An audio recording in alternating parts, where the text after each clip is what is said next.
Welcome to 247 Real Talk. I'm your host, Julian Perry. It's a pleasure to be here with you once again on the 201st episode of the 247 Real Talk podcast. I want to first start this episode by saying thank you so much to my guest, Mr. Matanya Gladin, a civil rights activist who graced this podcast with his presence for the groundbreaking and memorable 200th episode.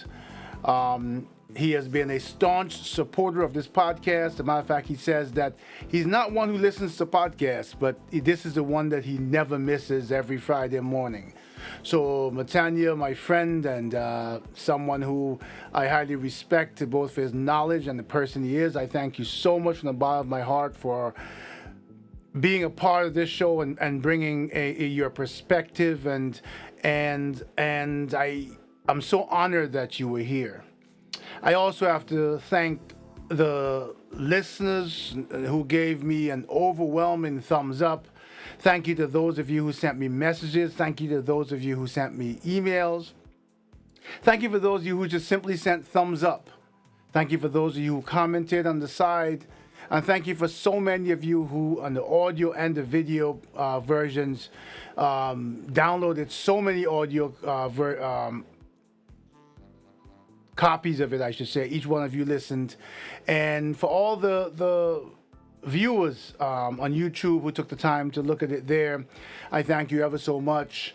I always tell you, and I continue to tell you, that this podcast cannot exist. There's nothing without you.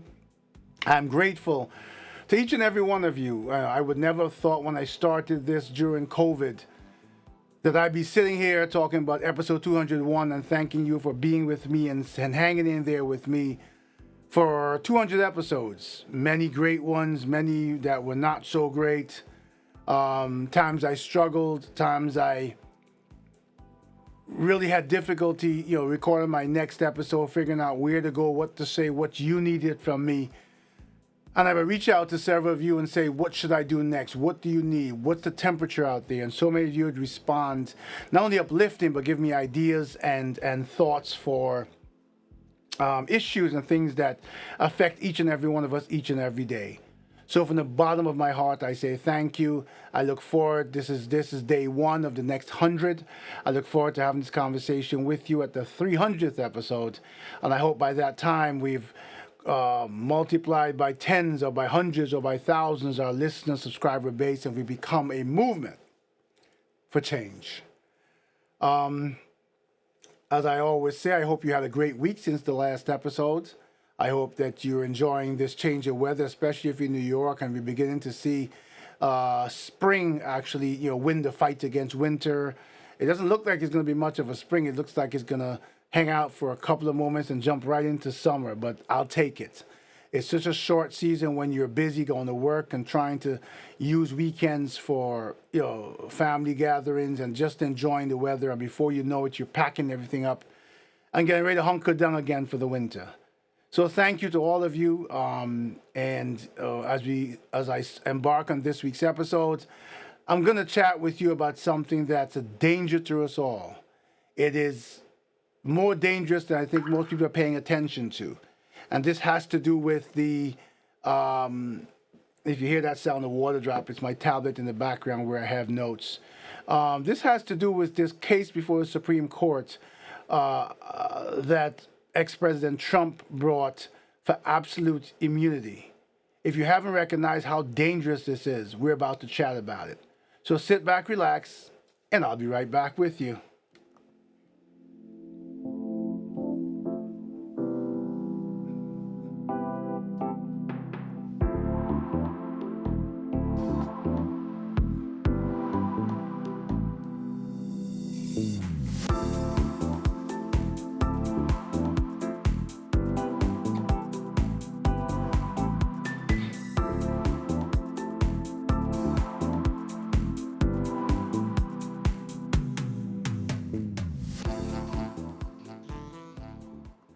And so I'm back and ready to talk a little bit, not too long, about something that's critical to us, something that we must pay attention to, something that we don't have the luxury of ignoring and thinking it will go away just like everything else. I've been thinking about it for a while, and then I was looking at my tablet today as I look over it here. there was a comment made by someone. His last name is Wiseman. I think his first name is Adam. I'm not sure. But he said, one vote from the end of democracy. One vote from the end of democracy. And he's referring to one vote by the Supreme Court determines whether our democracy in this great nation lives or dies. Do I sound dramatic? I hope so, because it is that dramatic. I don't know what's going on in society today or how we've gotten to the place where we are. Where as human beings we've become so self-centered, so narcissistic, and so greedy that we would rather have someone in our Oval Office who is themselves narcissists. And I'm going to speak out tonight because I always tell you I believe that each person has good and bad, including me. I strive each and every day of my life to be a better person. I know many people that do.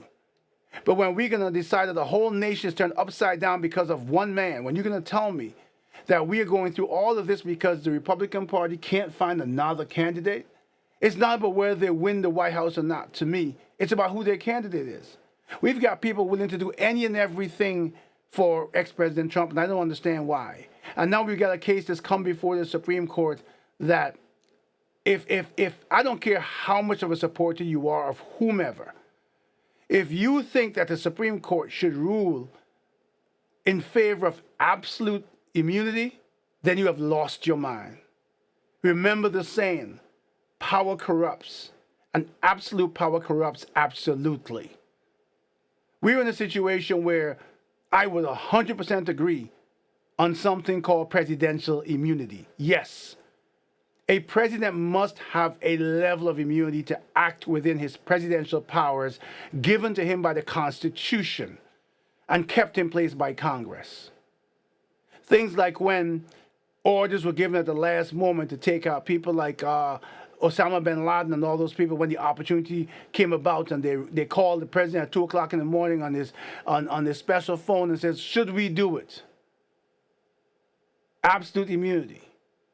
I understand where I'm coming from.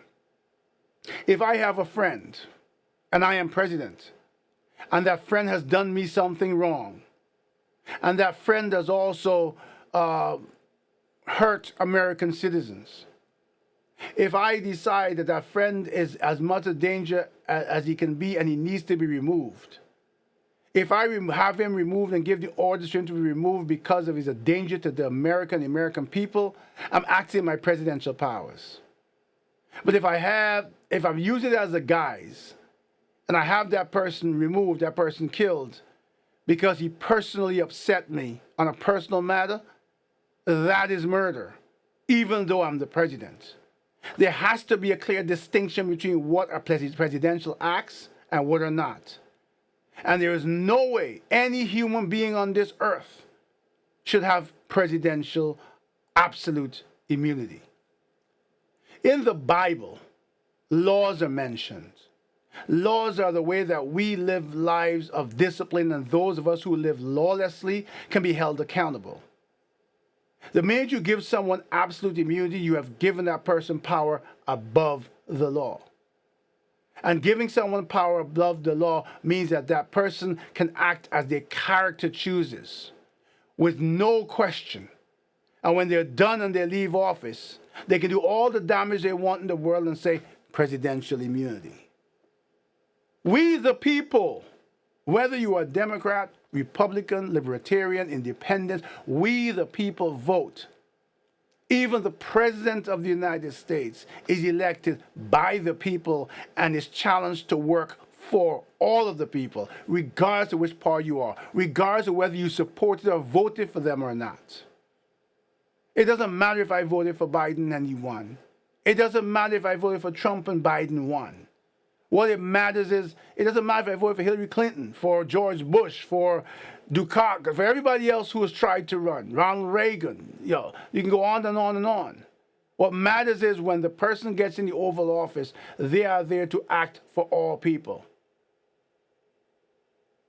I read another article today where there was an interview that ex-President Trump had And he said that if he's not granted absolute immunity, and don't quote me, I didn't get the words right because I didn't have the time to sit and listen to the whole thing. Basically saying that then President Biden would be tried for this 20-something different acts or whatever the case may be. Here's the problem with that. First of all, that statement is a little threatening. And that means that you're threatening the current president of the United States. Second of all, like I said, whether Trump is in the White House or Biden is in the White House, there needs to be a clear distinction between what is a presidential act and what is a personal act. What falls within your duties and your responsibilities to the American people in the office to which you were elected, and what comes out of your own personal gains and your own personal anger and your own personal feelings that are intertwined so much that you can't tell clearly what the difference is. Throughout history, I have been living in this country for 40 years. I'm an American citizen. My children are American citizens.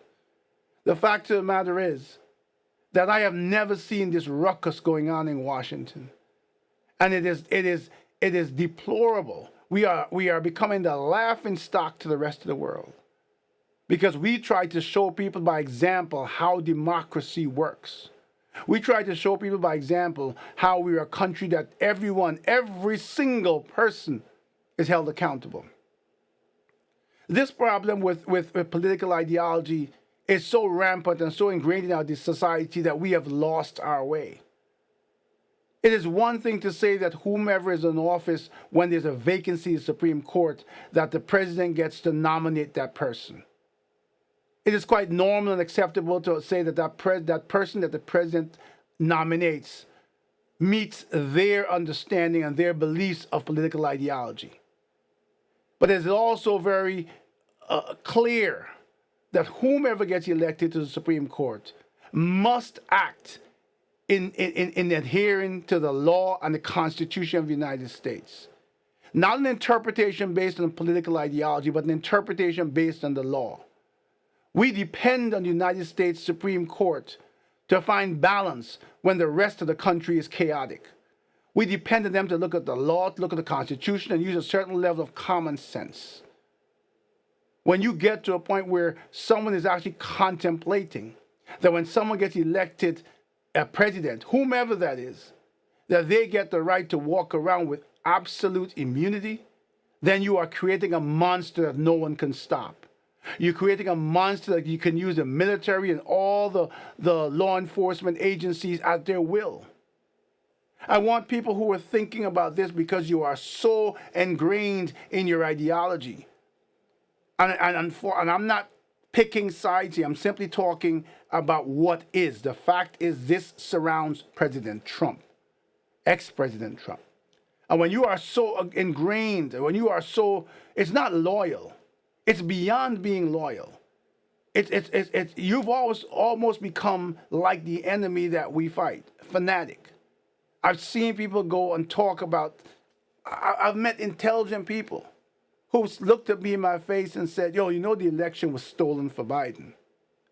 We have a country that has checks and balances. Every single election will have some anomalies. 50 votes here, 100 votes there. He won by over 5 or 8 million votes, whatever the number was.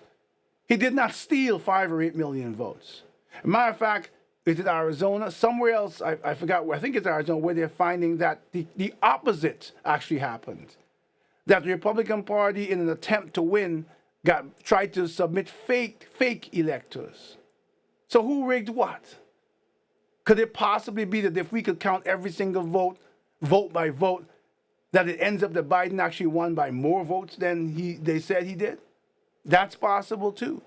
The fact of the matter is that this issue of rigged election has gone to every single court, every single level, with judges that have been appointed by the Biden administration and judges that have been appointed by President Trump.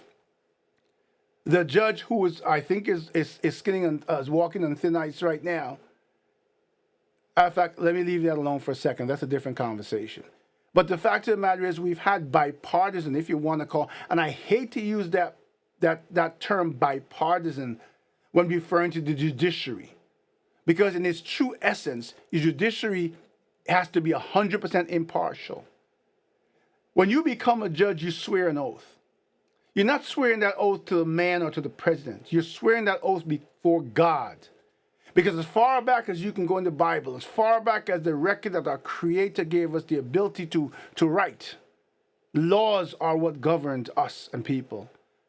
Laws, rules that we must live by, so that we will not live in a chaotic place where people lose their lives and their freedom and everything else because there's nothing to follow, nothing that follows the pattern of decency and honesty and integrity. And every single court that this has gone to in terms of rig election, every single court has turned it away. So much so that we now have a bunch of people charged in different states over that their efforts to overturn the election using statements. We even have one, was it Georgia, where there was a lawsuit against a former Trump lawyer because of what he said about a woman and her daughter over the elections. The courts found that that was not true. If you take the time to look at all these different cases, you will recognize that many of these judges were appointed by President Trump, and they chose to follow the law, the rule of the law. Now we stand before the Supreme Court. I'm hearing that the Supreme Court may not rule until June. I also think that is shameful. It is shameful because this case will have impacts in our society probably for the rest of our lives. It is one that should take precedence over any other case that they have.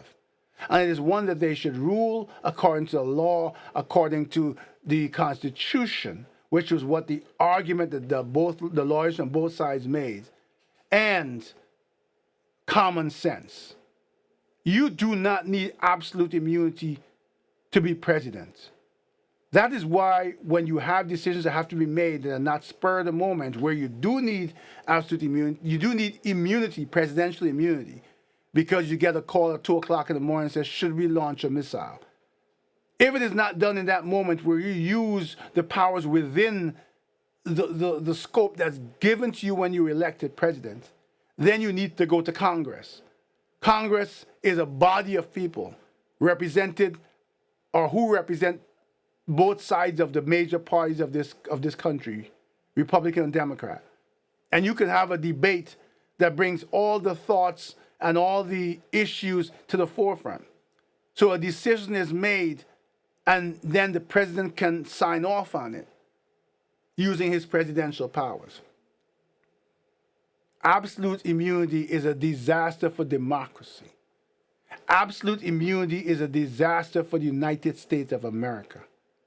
Absolute immunity can cause such chaos and destruction in this world, starting with the United States. I want everyone who's here, who might be listening to this podcast now and getting upset with me because you are so ingrained and so brainwashed, I'm going to say, that you can't see that your loyalty is to your ideology and not to a person. If you feel that you are so loyal to this case that ex-President Trump brought that he should have absolute immunity, do you realize if the Supreme Court ruled in that manner, then until November comes and we have elections, irrespective of the outcome, then the current president, President Biden, would have absolute immunity? Would you like it if that was the test case, where if before elections came, the current president, who I don't believe is that type of person. Let me look at this a different way. Let me tell this to you a different way. Let's take the names away. If you are a Republican or you're a Democrat, and you are fighting for this because you feel that you want your candidate to have absolute immunity as president. But if the Supreme Court decides, it would kick in likely before your candidate gets a chance to become president. Would you like it if the sitting president uses that now to destroy your candidate before they get into office? Would you like that? Think about how human beings are. Those of you who sit on this podium, so to speak, and preach but can't practice what you preach. Those of you who talk about your religions and talk about your belief in God and yet stand before man making decisions and doing hateful things. Understand, if you look at people that we have incarcerated who are true demons, understand what human beings are capable of when they did not have absolute immunity. We have jails full of people who have done, was it Jeffrey Dahmer who ate people? We have jails who filled with people who are the cruelest of the cruel human beings, who ended up in jail because they did not have absolute immunity. The point I'm making is you could never tell what a human being is capable of until you give them that power to wield in their hands. Every single person who sits in the Oval Office as president has to be accountable to all of us, from whatever your ideology is, from your race, creed, color. It does not matter. If you're an American citizen and you vote, we are voting as a united country for unification, for a president who will be there and rule for us all, so that all our lives are better, not just those people who belong to this party. I see signs where there's a sign around the corner from here where the person says, "Oh, don't blame me, I voted for Trump." Well, if it was meant to be comedy, it's okay. But who you voted for, are you saying that if President Trump had won, that all of our lives would have been better? If you feel that in your ideology, in your true belief that if President Trump was president, all our lives would be better, then you had the right to vote for him. And just as you had the right to vote for him, you also have the right to understand that absolute immunity would be devastating. It would be the biggest mistake in history the Supreme Court has ever made. And I want to believe deep inside that irrespective of the division of the Supreme Court, that they understand their job, that they understand the law, that they understand humanity, that they're intelligent enough because they got to that level, that the decision they have to make will impact all of us and will be historical, and that they will rule according to not only the Constitution but the law, and truthfully what is best and the rightful decision for this great country that we live in. Here's what I expect. And when it happens, you can tell me I was wrong, you can tell me I was right. I'm open. I always tell you, email me, we can chat, WhatsApp me, whatever. As long as you're respectful, we can have this discussion.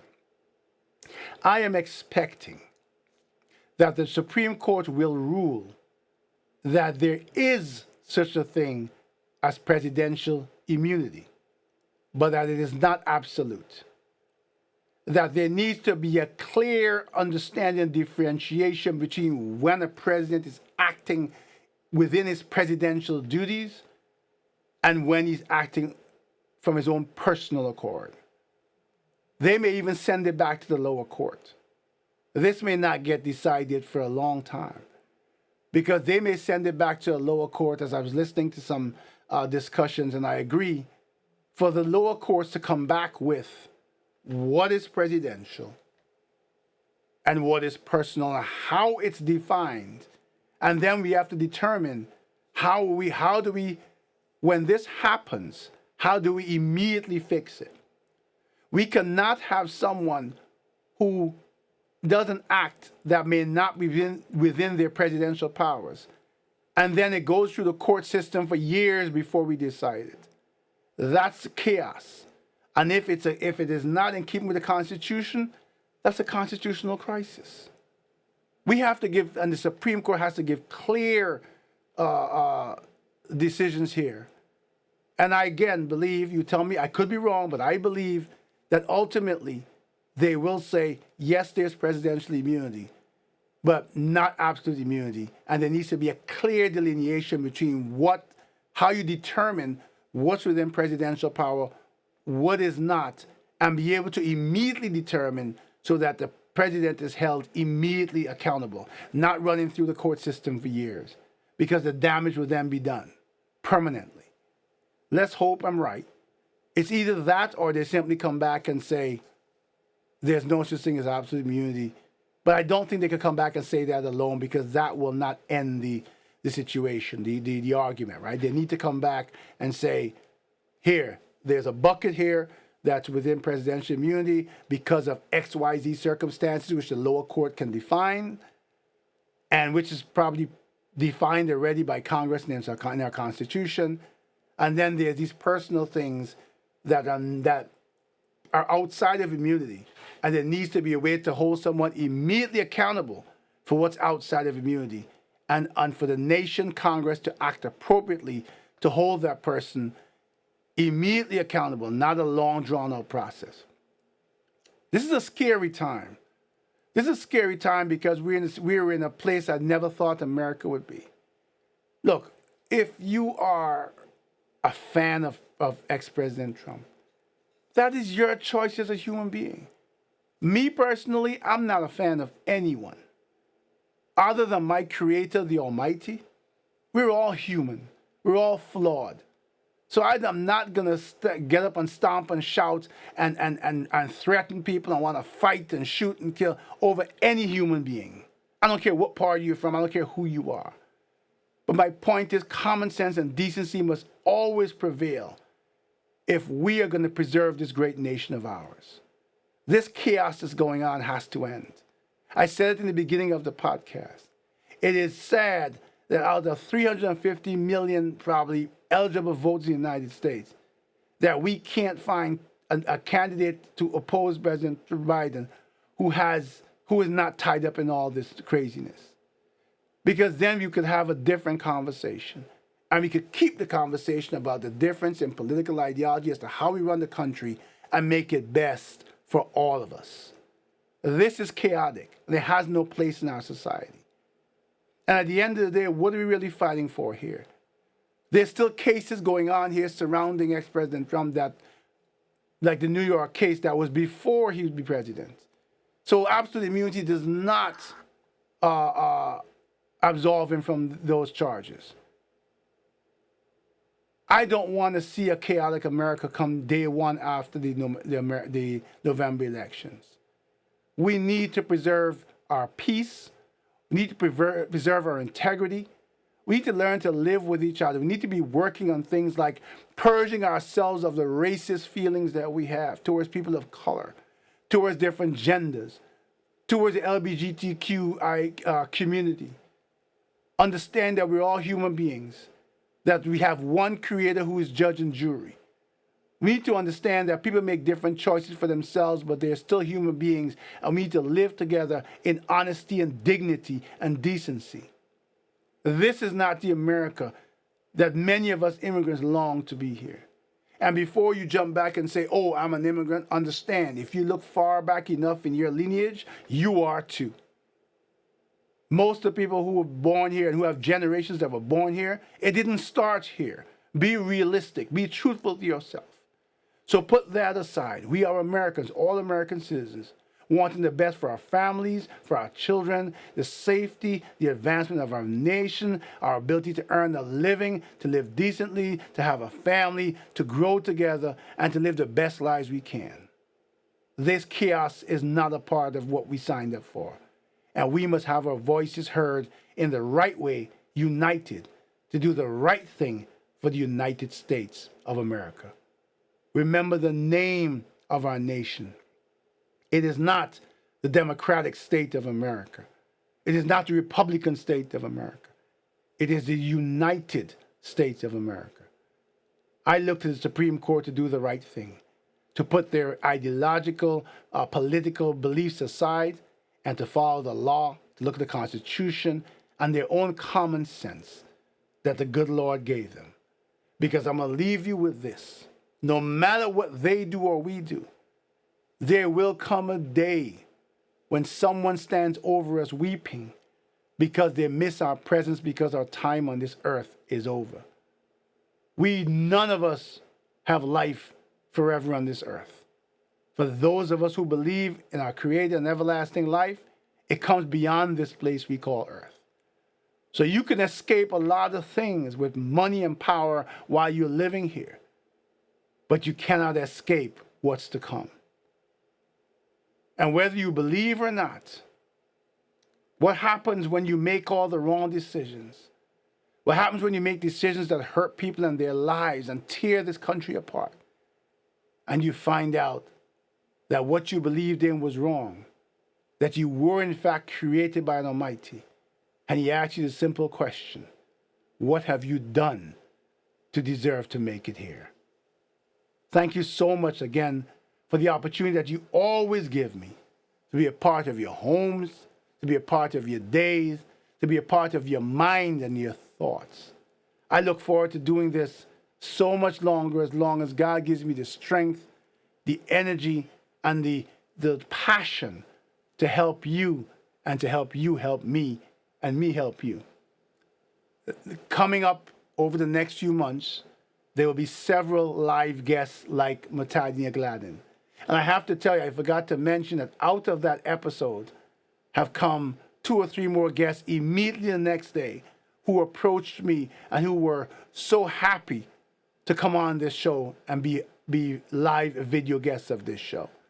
We're going to talk about things like the homeschooling that I told you we do with my kids, my wife and I, and things like math and parents who need to understand today's kids and their learning in school so we can better support our families and our kids in their education.